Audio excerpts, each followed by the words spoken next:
Ce hameau, situé à proximité d'un ruisseau et de deux fontaines, vivait au XVIIe siècle et XVIIIe de la transformation du lin en Bretagne.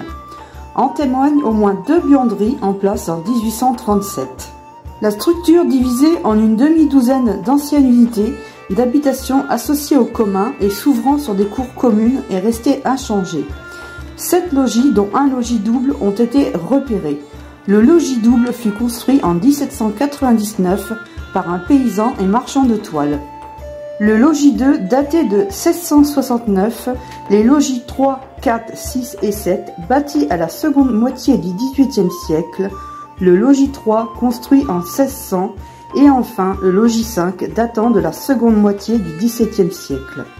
Tous les bâtiments ont été modifiés à l'époque contemporaine. Disparition des escaliers extérieurs et remplacement de l'ardoise en couverture. L'architecture reflète donc la vie communautaire de plusieurs familles au sein d'un espace réduit et tourné vers l'activité toilière. Le hameau conserve, bien que dans un état de conservation critique, des éléments notables du bâti rural des XVIIe et XVIIIe siècles. Le hameau est donc devenu un site fantôme où il n'y a plus d'âmes qui vivent, depuis des décennies. Au milieu des années 70, un particulier avait fait l'acquisition des bâtiments ainsi que des terres et des bois.